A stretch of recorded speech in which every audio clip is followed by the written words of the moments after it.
Hello, this is your special education virtual content specialist with the 6th grade math lesson for May 5th.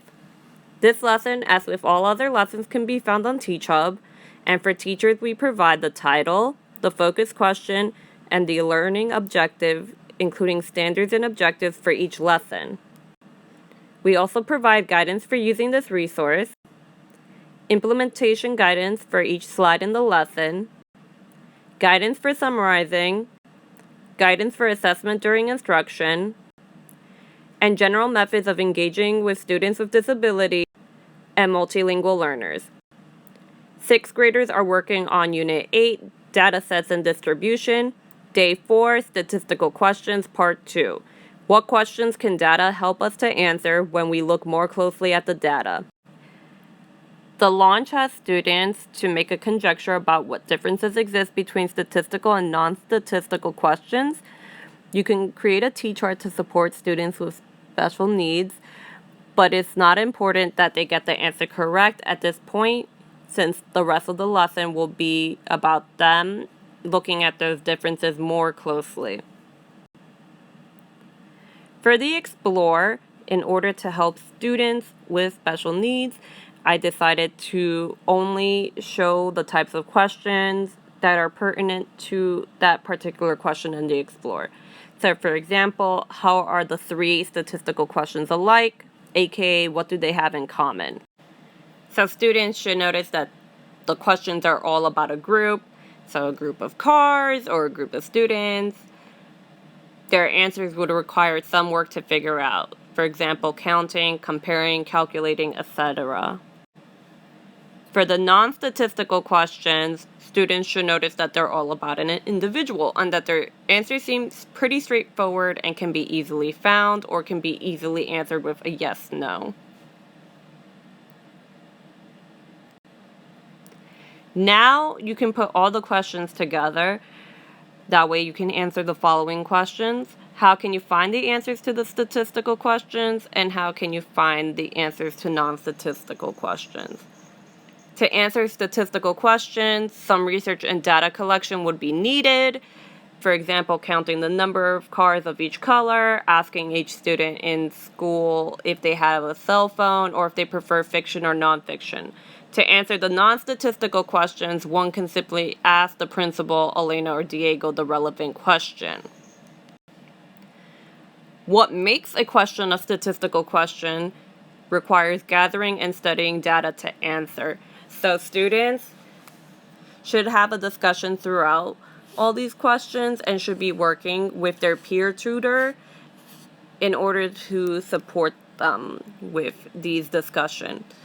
And after you're done answering all these questions, it would be essential, especially for students with disabilities, especially those with executive functioning issues, to create a visual aid such as an anchor chart to show them these examples and non-examples of statistical questions, publicly displaying these important definition, rules, formulas, or concepts for the future reference. So this can be in the classroom or this can be in a virtual space like Google Classroom.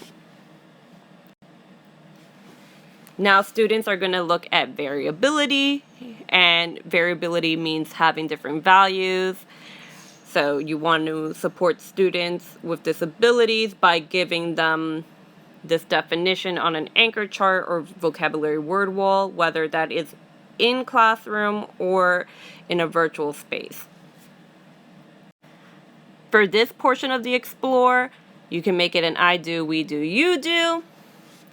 So the I do is how many cups of water do my classmates drink every day or each day? Is variability expected in the data? Yes. Is the question a statistical question? Yes, it is. We do. Where in town does our math teacher live? Is variability expected? No, because the math teacher is not going to be really moving throughout the time period that data is being collected, and it is not a statistical question because, again, it focuses on the individual. Students are going to complete this part as the you do, And so you can pair them up with their peer tutors so they can discuss their answers and change them up depending on their discussion. But how many minutes does it take students in my class to get ready for school in the morning? Is variability expected? Yes, it is. Is the question statistical? Yes, it is, because it's focusing on the group. How many minutes of recess do sixth graders have each day? Is variability expected in the data? No, it is not. And is the question statistical? No, it is not, because it is a straightforward answer. Do all students in my class know what month it is? Is variability expected in the data? No. And is the question statistical? Even though it focuses on a group, the month is the month, and so it's a straightforward answer that everyone should know. So the answer is no. An anticipated misconception is that students might think that if the response to a question requires counting or some kind of analysis, then the question is statistical in nature. Although statistical questions do require analysis, help students see that the starting point for distinguishing a statistical question is to see whether the data used to answer it has variability, which would then determine if analysis is called for. In other words, a data set that shows no variability, for example, has the same value for all data points or only has a single data point, would not require analysis. You can also have an activity synthesis, so you can briefly poll students on their responses to this set of questions and be sure students understand that a question is statistical if we need data to answer it, and the data are expected to have variability. Students may have trouble recognizing statistical questions in some cases. Here are two examples to ask students. Who is the tallest person in the class? May appear to be non-statistical, either because we might be able to visually tell who is tallest, so data seems unnecessary, or because we believe that everyone in the class would give the same answer, so no variability is expected. Another example to ask would be, how long is the longest river in the United States?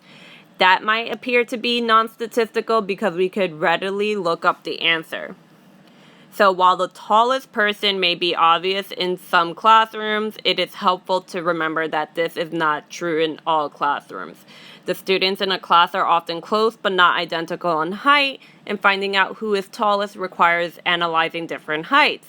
So the question, who is the tallest person in the class, is generally a statistical question, in particular because data may need to be collected in order to answer the question by measuring the heights of students.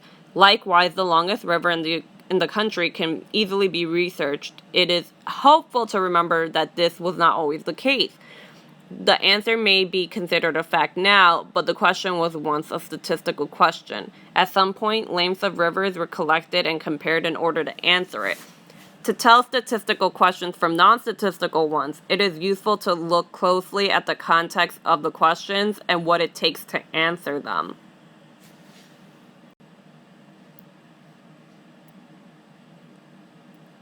For the summary, students are going to answer what questions can data help us to answer when we look more closely at the data. You're going to provide them a sentence starter, such as the one seen here. That way they can focus on the content of their answer rather than the sentence structure. There is a support student for students who struggled with the lesson, so guide them to this resource. And for additional practice, students can do IXL 6th grade, HH.1, Identify Statistical Questions, Khan Academy Statistical Questions, Engage New York Grade 6, Module 6, Lesson 1 Practice Problem Set, or the Open Up Practice Problems. These are the resource citations for the resources utilized to create these lessons. Please feel free to look at these materials in order to further support your students during remote learning. If you have any questions, please feel free to contact your virtual content specialist. Thank you.